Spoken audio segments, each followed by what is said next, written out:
ഒരു പുതിയ വീഡിയോയിലേക്ക് സ്വാഗതം. ഈ വീഡിയോയിൽ ഞാൻ പറയാൻ പോകുന്നത് ഓർഡർ ഫ്ലോയിൽ അബ്സോർപ്ഷൻ എന്ന് പറയുന്ന ഒരു സെറ്റപ്പാണ്.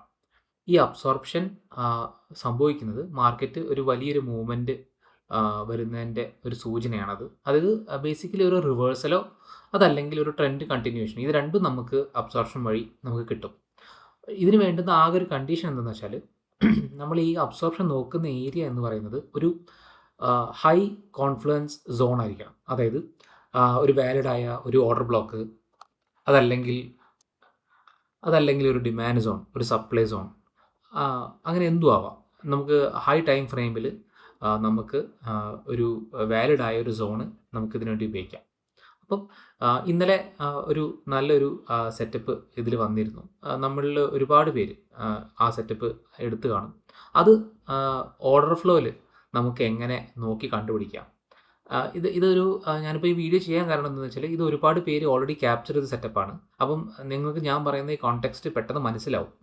അപ്പോൾ ഈ ഒരു സംഭവം ഓർഡർ ഫ്ലോയിൽ എങ്ങനെയാണ് നമ്മൾ എടുക്കുന്നത്, ഇതേപോലെ നമുക്കൊരു 50% നമുക്ക് ഡൗട്ടുള്ള ട്രേഡ് പോലും ഓർഡർ ഫ്ലോ നോക്കിയിട്ട് നമുക്ക് എങ്ങനെ അതൊരു ഹൈ കോൺഫ്ലുവൻസ്, ഒരു ഹൈ പ്രോബബിലിറ്റി സെറ്റപ്പിലോട്ട് മാറ്റാം എന്ന് ഉള്ളതാണ് ഈ വീഡിയോ കൊണ്ട് ഞാൻ ഉദ്ദേശിക്കുന്നത്.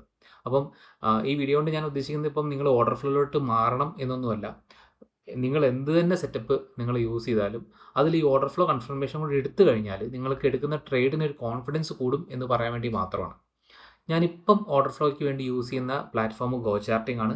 പക്ഷേ ധൻ എന്ന് പറയുന്ന ബ്രോക്കർ ഇപ്പം ഓർഡർ ഫ്ലോ ഫുട് പ്രിൻറ്റ് നിങ്ങൾക്ക് ഫ്രീ ആയിട്ട് തരുന്നുണ്ട്. അപ്പോൾ അത് കാരണം ഇതിന് വേണ്ടി നിങ്ങൾ ഗോചാർട്ടിംഗ് സബ്സ്ക്രൈബ് ചെയ്യുന്നതും വേണ്ട, പർച്ചേസ് ചെയ്യേണ്ട. നിങ്ങൾ ജസ്റ്റ് ധന്നിലൊരു അക്കൗണ്ട് ഓപ്പൺ ചെയ്ത് കഴിഞ്ഞാൽ നിങ്ങൾക്ക് ഇത് ഫ്രീ ആയിട്ട് കിട്ടുന്നതാണ്. അപ്പോൾ നിങ്ങൾ ധന്നിൻ്റെ സെറ്റപ്പിൽ നിങ്ങൾക്കിത് നോക്കാവുന്നതാണ്. ഞാൻ ഈ പറയുന്ന കാര്യങ്ങളെല്ലാം ധന്നിലും അവൈലബിൾ ആണ്. അപ്പോൾ നമ്മൾ നമ്മുടെ ഗ്രൂപ്പിൽ എല്ലാ വീക്കെൻഡിലും നമ്മളൊരു ഫ്രീ സെഷൻ വെക്കാറുണ്ട്. അപ്പോൾ ഈ ധന്ന് നിങ്ങൾ പുതിയത് ഈ ധന്ന് ഫുട് പ്രിൻറ്റ് ചാർട്ടൊക്കെ നിങ്ങൾ ട്രൈ ചെയ്യുന്ന ആൾക്കാരാണെങ്കിൽ നിങ്ങൾക്ക് ആ ഫ്രീ സെഷനിൽ ജോയിൻ ചെയ്യാം. എന്നിട്ട് ഞാൻ എക്സ്പ്ലെയിൻ ചെയ്യാം. പിന്നെ നമ്മുടെ ഒരു ഗ്രൂപ്പുണ്ട്. അപ്പോൾ നിങ്ങൾക്ക് ഡൗട്ട്സ് ഉണ്ടെങ്കിൽ അത് ഗ്രൂപ്പിലും ചോദിക്കാം. അപ്പോൾ നമുക്ക് സമയം കളയേണ്ട, നമുക്ക് ഈ സെറ്റപ്പ് എങ്ങനെയാണ് നമ്മൾ എടുക്കുന്നത് എന്ന് നോക്കാം. എങ്ങനെയാണ് ഈ അബ്സോർപ്ഷൻ ഞാൻ കൺഫേം ചെയ്തത് എന്ന് ഞാൻ പറഞ്ഞുതരാം. ഓക്കെ, അപ്പോൾ ആദ്യം ഞാൻ ഈ എടുക്കുന്ന സോണ് ഞാൻ എങ്ങനെയാണ് മാർക്ക് ചെയ്തത് എന്ന് ഞാൻ കാണിച്ചു തരാം. അപ്പോൾ അതായത് ഞാൻ യൂസ് ചെയ്യുന്ന ടൈം ഫ്രെയിം 1 മിനിറ്റ് ആണ്. അപ്പം ഞാനിപ്പം പ്രീവിയസ് ഡേ ആയാൽ പോലും ഞാൻ മാർക്ക് ചെയ്യുന്ന എൻ്റെ സപ്ലൈ സോണും ഡിമാൻഡ് സോണും ഒക്കെ 1 മിനിറ്റ് ടൈം ഫ്രെയിമിലാണ്. ഈ 1 മിനിറ്റ് ടൈം ഫ്രെയിം എടുക്കാൻ കാരണം വേറെ ഒന്നുമല്ല. കാര്യം നമുക്ക് നിഫ്റ്റി ആകെ ഉള്ളത് 6 മണിക്കൂറാണ്. ഈ 6.25 മണിക്കൂറാണ് നമുക്ക് ആകെ ഈ മാർക്കറ്റുള്ളത്. അപ്പോൾ അവിടെ നമുക്കൊരു ഹൈ ടൈം ഫ്രെയിമിൽ അനലൈസ് ചെയ്ത് ഒരു ഹൈ ടൈം ഫ്രെയിമിൽ ട്രേഡ് കിട്ടുന്ന പ്രോബബിലിറ്റിയൊക്കെ വളരെ കുറവാണ്. ഇപ്പോൾ നമ്മളിപ്പോൾ 1 മിനിറ്റ് ആയാലും 5 മിനിറ്റ് ആയാലും 15 മിനിറ്റ് ആയാലും നമ്മൾ 1-2 ട്രേഡ് എടുത്തിട്ട് നമ്മൾ ആ മാക്സിമം പോയിന്റ്സ് ക്യാപ്ചർ ചെയ്തിട്ട് നമ്മൾ ആ ദിവസം അവസാനിപ്പിക്കുക എന്നുള്ളതാണ്. അപ്പോൾ എന്നെ സംബന്ധിച്ചിടത്തോളം എൻ്റെ ഒരു ട്രേഡിംഗ് സ്റ്റൈലിന് 1 മിനിറ്റാണ് ഞാൻ യൂസ് ചെയ്യുന്നത്. നമ്മൾ ഇൻട്രാഡേ ലെവലിൽ നോക്കുമ്പോഴത്തേക്കും 1 മിനിറ്റിലത്തെ സോൺസും വളരെ നന്നായിട്ട് റെസ്പെക്ട് ചെയ്യുന്നതായിട്ട് കണ്ടിട്ടുണ്ട്. അപ്പം ഞാൻ എങ്ങനെയാണ് അപ്പം ഈ സോൺ ഞാൻ എങ്ങനെയാണ് മാർക്ക് ചെയ്തതെന്ന് കാണിച്ചു തരാം. അതായത് ഇന്നലെ 12th ജൂൺ ഫ്രൈഡേ ആയിരുന്നു. ആ ഫ്രൈഡേ ആണ് ഈ വലിയൊരു മൂവ്മെൻറ്റ് വന്നത്. ഇത് ഒരു ന്യൂസ് ബേസ്ഡ് മൂവ്മെൻ്റ് ആയിരുന്നു. ഓക്കെ, ഇതിപ്പം ന്യൂസ് ബേസ്ഡ് മൂവ്മെൻ്റ് ആയതുകൊണ്ടാണ് നമുക്ക് ഇത്രയും വലിയ മൊമെൻറ്റം കിട്ടിയത്. എന്നും നമുക്ക് ഇത്രയും വലിയ മൊമെൻറ്റം കിട്ടണമെന്നില്ല. പക്ഷേ ഒരു സോണിൽ നിന്ന് സ്വീപ്പ് ചെയ്ത് പോകുന്ന, അബ്സോർപ്ഷൻ വന്ന് സ്വീപ്പ് ചെയ്ത് പോകുന്ന ഒരു സെറ്റപ്പ് നമുക്ക് എന്നും കിട്ടുന്ന ഒരു സെറ്റപ്പാണ്. അപ്പം ഇത് ഞാൻ ഈ സോണ് മാർക്ക് ചെയ്തത് ഇപ്പം നമ്മളിപ്പോൾ വെള്ളിയാഴ്ച 12-ാം തീയതി 11-ാം തീയതിയിലെ ഡേ ഹൈ ആയിരുന്നു ഈ ഒരു ഏരിയ എന്ന് പറയുന്നത്. ഓക്കെ, അപ്പം ഇവിടെ ഇപ്പോൾ നോക്കി അറിയാം, ഈ ഡേ ഹൈ സ്വീപ്പ് ചെയ്ത ക്യാൻഡിൽ തൊട്ട് മുന്നേ ഉള്ള ഒരു ബുള്ളിഷ് ക്യാൻഡിലാണ് ഞാനൊരു ഒരു ഡിമാൻഡ് സോണായിട്ടാണ് എടുത്തത്. ഇത് ഞാൻ എടുത്തൊരു ഡിമാൻഡ് സോണാണ്. നമുക്ക് തൊട്ടടുത്ത ദിവസം ഈ ഒരു ഡിമാൻഡ് സോണിൽ മാർക്കറ്റ് വന്ന് ടാപ്പ് ചെയ്തു. ഇവിടെ വന്ന് ടാപ്പ് ചെയ്തു. ഈ ടാപ്പ് ചെയ്ത് അത് കഴിഞ്ഞിട്ട് ഈ ഡിമാൻഡ് സോൺ ഫുള്ളായിട്ട് ഒരു സ്വീപ്പ് നടന്നു ഈ ക്യാൻഡിലിൽ 12:45 ഈ ക്യാൻഡിലിൽ. അപ്പം 12:45 ഈ ക്യാൻഡിലാണ് നമ്മുടെ സെറ്റപ്പ് സ്റ്റാർട്ട് ചെയ്യുന്നത്. അപ്പോൾ നമ്മുടെ അബ്സോർപ്ഷൻ്റെ ഫസ്റ്റ് കണ്ടീഷൻ ഓൾറെഡി സാറ്റിസ്ഫൈഡ് ആയി. അതായത് അതൊരു കീ ഏരിയ ലിക്വിഡിറ്റി സോണാണ്. ഇവിടെ അതൊരു അതൊരു ഡിമാൻഡ് സോണാണ്, taken from yesterday's high, like തേഴ്സ്ഡേയിലെ ഹൈയിൽ നിന്ന് എടുത്ത ഒരു ഡിമാൻഡ് സോൺ. അങ്ങനെ നമുക്ക് ഈ ലിക്വിഡിറ്റി സ്വീപ്പ് ക്യാൻഡിൽ ഒന്ന്, ഈ സ്വീപ്പ് ക്യാൻഡിൽ നോക്കിയാൽ ഈ തൊട്ടടുത്തുള്ള ക്യാൻഡിലൊക്കെ നോക്കിക്കഴിഞ്ഞാൽ ആ ക്യാൻഡിലിനേക്കാളും വോളിയം ഉണ്ടായിരുന്നു ഈ ലിക്വിഡിറ്റി സ്വീപ്പ് ക്യാൻഡിൽ. ലിക്വിഡിറ്റി എല്ലാം എടുത്തു കഴിഞ്ഞപ്പോഴത്തേക്കും അതിൻ്റെ വോളിയം മോർ ദാൻ ഹാഫ് തൊട്ടടുത്ത ക്യാൻഡിൽ റെഡ്യൂസ് ആയി. ഇത് അബ്സോർപ്ഷൻ്റെ ഒരു വെരി വാലിഡ് കൺഫർമേഷനാണ്. കാര്യം ഒരു വോളിയം സ്പൈക്ക് വന്ന് തൊട്ടടുത്ത ക്യാൻഡിലിൽ വോളിയം ഫുള്ള് ഡൗൺ ആവുകയാണെങ്കിൽ അതൊരു അബ്സോർപ്ഷൻ്റെ ഒരു ഫസ്റ്റ് സൈനാണ്. അപ്പം ഇത് കഴിഞ്ഞാൽ നമുക്ക് തൊട്ടടുത്ത കണ്ടീഷൻ എന്താണെന്ന് വെച്ചാൽ ഈ ഡെൽറ്റ നോക്കണം. അതായത് ഈ ഡെൽറ്റ ഇവിടെ -18,000 ആണ് ഡെൽറ്റ കാണിക്കുന്നത്. അപ്പോൾ അതിൻ്റെ അർത്ഥം എന്താണെന്ന് വെച്ചാൽ ഇവിടെ സെല്ലേഴ്സ് ഭയങ്കര കൂടി. കാര്യം ഇത്രയും വന്ന സെല്ലിങ് മൊത്തം വന്നിട്ട് ഇവിടെ സ്വീപ്പ് ചെയ്ത ക്യാൻഡിലാണിത്. ഇവിടെയാണ് സെല്ലേഴ്സിൻ്റെ ഒപ്റ്റിമം വാല്യൂ, ലൈക്ക് അവരുടെ മാക്സിമം വാല്യൂ അവിടെയാണ്.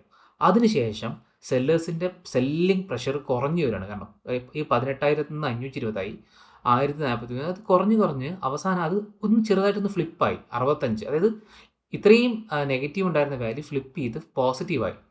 എന്നിട്ട് നമ്മൾ വെയിറ്റ് ചെയ്യുന്നത് ഇതൊരു സിഗ്നിഫിക്കൻറ്റ് പോസിറ്റീവ് വാല്യൂ ആയിട്ട് നിൽക്കുന്ന വരെയാണ് നമ്മൾ വെയിറ്റ് ചെയ്യുന്നത്. കാര്യം എന്താണെന്ന് വെച്ചാൽ ഇവിടെ ഇപ്പം ജസ്റ്റ് സെല്ലേഴ്സിനെ മൊത്തം ഇവിടെയുള്ളൊരു പാസീവ് ബൈ ലിമിറ്റ് ഓർഡർ എടുത്തിട്ടേ ഉള്ളൂ. കാര്യം അത് ഒരിക്കലും ഒരു റിവേഴ്സലല്ല. കാര്യം ഇവിടുന്ന് വന്നൊരു വലിയൊരു ഫോളിനെ ഒരു വാൾ ഓഫ് ഓർഡേഴ്സ് തടഞ്ഞു നിർത്തി. ഇനി ഇവിടുന്ന് മാർക്കറ്റ് മേലെ പോകണമെങ്കിൽ എന്ത് വേണം? മാർക്കറ്റ് ബയേഴ്സ് വരണം. അപ്പോൾ ഈ മാർക്കറ്റ് ബയേഴ്സ് വരണമെങ്കിൽ ഈ ഡെൽറ്റയുടെ വാല്യൂ ഗ്രീനായി വരണം. കാര്യം വാല്യൂ കൂടി വരണം. അപ്പോൾ അവിടെയാണ് നമ്മുടെ സെറ്റപ്പ് കംപ്ലീറ്റ് ആവുന്നത്. അപ്പോൾ നമുക്ക് അതിന് ശേഷമുള്ള ക്യാൻഡിലൊക്കെ നോക്കി അറിയാം, വോളിയം ഒക്കെ മോറല്ല സെയിം ആയിരുന്നു. ഡെൽറ്റയും ഡെൽറ്റ നെഗറ്റീവും പോസിറ്റീവായിട്ട് ഫ്ലിപ്പ് ചെയ്ത് കളിക്കായിരുന്നു. നമുക്ക് കണ്ടിന്യൂസ് ആയിട്ട് ഒരു ബൈയിങ് മൊമെൻറ്റം കിട്ടിയിട്ടില്ല. നമുക്ക് കണ്ടിന്യൂസ് ആയിട്ട് ബൈയിങ് മൊമെൻറ്റം കിട്ടുന്നത് 13 ഉച്ചയ്ക്ക് 1 മണിക്ക് ശേഷമാണ്. ഇവിടെ നിന്നാണ് ഇനി നമുക്ക് കണ്ടിന്യൂസ് ആയിട്ട് മൊമെൻറ്റം കിട്ടുന്നത്. നമ്മുടെ എൻട്രി വരുന്നത് ഇവിടെയാണ്. കാര്യം നമ്മൾ സ്വീപ്പ് ചെയ്ത ഉടനെ നമ്മൾ ട്രേഡ് എടുക്കില്ല. നമ്മൾ ഈ ഡെൽറ്റ ഫ്ലിപ്പ് ചെയ്ത് ബയേഴ്സ് വരുന്നവരെ വെയിറ്റ് ചെയ്യാം. ഓക്കെ, അപ്പോൾ ഇതാണ് അബ്സോർപ്ഷൻ. അബ്സോർപ്ഷൻ്റെ കണ്ടീഷൻസ് എന്തൊക്കെയാണ് ഞാൻ പറഞ്ഞത്. കാര്യം ഒന്ന്, അതൊരു വാലിഡ് സോണിലായിരിക്കണം, ഹൈ കോൺഫിഡൻസ് ഉള്ള സോണിലായിരിക്കണം. ഇനീഷ്യലി ഒരു ലിക്വിഡിറ്റി സ്വീപ്പ്, ഒരു ഹൈ വോളിയം ഉള്ള ലിക്വിഡിറ്റി സ്വീപ്പ് ഉണ്ടാവണം. അതിനുശേഷം ഡെൽറ്റ നെഗറ്റീവിൽ നിന്ന് പോസിറ്റീവായിട്ട് ഫ്ലിപ്പ് ചെയ്ത് അത് സസ്റ്റെയിൻ ചെയ്യണം. അപ്പോൾ ഇത്രയും കാര്യങ്ങൾ നടക്കാൻ എടുത്ത സമയം ഒരു മോർ ദാൻ 17 മിനിറ്റ്സ് 20 മിനിറ്റ്സിനടുത്ത് എടുത്തു ഇത്രയും പ്രോസസ്സ് വരാൻ വേണ്ടിയിട്ട്. അപ്പം ഈ 20 മിനിറ്റ്സിൻ്റെ അകത്ത് നടന്നത് എന്താണെന്ന് ഞാൻ വേറൊരു ചാർട്ടിൽ കാണിച്ചു തരാം. ഈ ചാർട്ട് ഗോ ചാർട്ടിൽ, ഇനി ഞാൻ അടുത്ത് കാണിക്കാൻ പോകുന്ന ചാർട്ട് ഗോ ചാർട്ടിൽ മാത്രമേ ഉള്ളൂ. അത് നിങ്ങൾക്ക് പെട്ടെന്നൊന്ന് മനസ്സിലാവാൻ വേണ്ടിയിട്ടാണ് ഞാനത് കാണിക്കുന്നത്. അപ്പോൾ ഇതാണ് ആ ചാർട്ട്. ഇത് നമ്മൾ നേരത്തെ കണ്ട ചാർട്ട് ഫോർട്ടൂൺ ചാർട്ടായിരുന്നു. ഇത് നമ്മുടെ നോർമൽ ക്യാൻഡിൽ ചാർട്ടാണ്. ഇതിൻ്റെ അടിയിൽ കാണുന്നത് ഡെൽറ്റയുടെ ചാർട്ടാണ്. അപ്പോൾ ഇവിടെ എന്താ സംഭവിച്ചു നോക്കുമ്പോഴത്തേക്ക് ഇവിടെയാണ് നമ്മുടെ ആ സ്വീപ്പ് നടന്ന ക്യാൻഡിൽ, അതായത് 12:45 വന്ന ക്യാൻഡിൽ ഇതാണ്. ഇതിന് ശേഷം പ്രൈസ് ഇങ്ങനെ മേലോട്ടാണ്. അപ്പോൾ ഈ ലോസ് നോക്കിയാൽ ക്യാൻഡിൽ ലോസ് കണ്ടാൽ ഈ പ്രൈസ് ഇങ്ങനെ മേലോട്ടാണ് പോകുന്നുണ്ടായിരുന്നത്. നേരെ മറിച്ച് അവിടെയുള്ള ഡെൽറ്റ, ക്യുമുലേറ്റീവ് ഡെൽറ്റ, അത് താഴത്തോട്ടാണ് പോയിക്കൊണ്ടിരുന്നത്. അതിൻ്റെ അർത്ഥം എന്താണെന്ന് വെച്ചാൽ ഈ ക്യുമുലേറ്റീവ് ഡെൽറ്റ എന്ന് പറയുന്നത് നമുക്ക് ഒരു റീറ്റെയിലേഴ്സിൻ്റെ ആറ്റിറ്റ്യൂഡ് ആയിട്ട് എടുക്കാം. അതായത് റീറ്റെയിലേഴ്സ് അവിടുന്ന് ഷോർട്ട് ചെയ്യായിരുന്നു. അവരവിടെ റിവേഴ്സൽ പ്രതീക്ഷിക്കുന്നില്ല. അവിടെ ആരോ ഷോർട്ട് ചെയ്യാണ്, റീറ്റെയിലേഴ്സ് ഷോർട്ട് ചെയ്യാണ്. പക്ഷേ അവരിടുന്ന എഫേർട്ടിൻ്റെ നേരെ ഓപ്പോസിറ്റാണ് പ്രൈസ് പോയത്. ഇതിനെ പറയുന്ന പേരാണ് cumulative delta divergence. And cumulative delta divergence ഒരു അബ്സോർപ്ഷനെ അരക്കിട്ടുറപ്പിക്കുന്ന ഒരു കോൺഫ്ലുവൻസ് ആണ്. ഇത് ഈ ക്യുമുലേറ്റീവ് ഡെൽറ്റ ഡൈവേർജൻസും ഈ അബ്സോർപ്ഷനും വന്നു കഴിഞ്ഞാൽ അതൊരു ഹൈ പ്രോബബിലിറ്റി ട്രേഡാണ്. അതായത് അവിടുന്ന് റിവേഴ്സൽ ഉണ്ടാകാനുള്ള ചാൻസ് വളരെ വളരെ കൂടുതലാണ്. എന്നിട്ട് ഇന്നലെ എന്താ ഉണ്ടായത്? അപ്പോൾ ഇന്നലെ എന്താ ഉണ്ടായെന്ന് വെച്ചാൽ ഇവിടെ അതിന് ശേഷം മാർക്കറ്റ് അങ്ങ് ബൂം ചെയ്ത് പോവുമായിരുന്നു.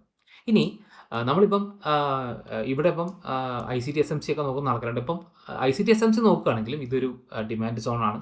ആ ഡിമാൻഡ് സോണിൽ നമ്മൾ എവിടെ നിന്നാണ് നമ്മൾ എൻട്രി എടുക്കുന്നത്? നമ്മൾ സാധാരണ എൻട്രി എടുക്കുന്നത് ഇവിടുന്ന് ഒരു ചേഞ്ച് ഓഫ് ക്യാരക്ടർ കിട്ടുന്ന ശേഷം. അപ്പോൾ ചേഞ്ച് ഓഫ് ക്യാരക്ടർ നമുക്ക് കിട്ടുന്നത് ഏകദേശം ഈ ഒരു ഏരിയയിലാണ്. ഈ ഒരു ഏരിയയിലാണ് നമുക്ക് ചേഞ്ച് ഓഫ് ക്യാരക്ടർ കിട്ടുന്നത്. ഈ ചേഞ്ച് ഓഫ് ക്യാരക്ടർ കിട്ടിയിട്ട് നമ്മൾ എൻട്രി എടുക്കുന്നത് ഇതിൻ്റെ റീട്രേസ്മെൻറ്റിൽ. അപ്പോൾ നമ്മൾ ഏത് സെറ്റപ്പ് യൂസ് ചെയ്യുന്നു എന്നതിലല്ല, അപ്പം നമ്മൾ ഏത് സെറ്റപ്പ് യൂസ് ചെയ്താലും നമുക്ക് ട്രേഡ് കിട്ടും. ഇപ്പം ഓർഡർ ഫ്ലോ ഒരിക്കലും ഭയങ്കര സംഭവമാണെന്ന് ഞാൻ പറയുന്നില്ല. പക്ഷേ ഇപ്പം നിങ്ങൾക്ക് വാല്യൂസ് മുന്നിൽ കണ്ടുകൊണ്ട് ഒരു അഡീഷണൽ കൺഫർമേഷനായിട്ട് നിങ്ങൾക്കത് യൂസ് ചെയ്യാം എന്നുള്ളതാണ്. അപ്പോൾ ഇത്രയും പറയാനാണ് ഞാൻ ഈ വീഡിയോ ചെയ്തത്.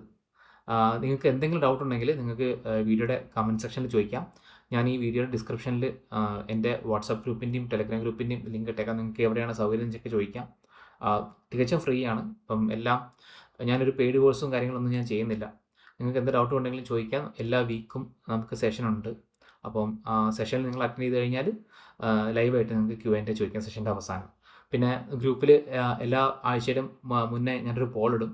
ആ പോളിൽ നിങ്ങൾക്ക് എന്ത് ടോപ്പിക്കാണ് അന്ന് വേണ്ടതെന്ന് വെച്ചാൽ അത് ഡിസ്കസ് ചെയ്ത് അത് നമുക്ക് ചെയ്യാം. അപ്പം ഇത് നിങ്ങൾക്ക് വീഡിയോ ഇഷ്ടപ്പെട്ടെങ്കിൽ ജസ്റ്റ് ലൈക്ക് ചെയ്യുക, കമൻറ്റ് ചെയ്യുക, സബ്സ്ക്രൈബ് ചെയ്യുക. Thank you so much.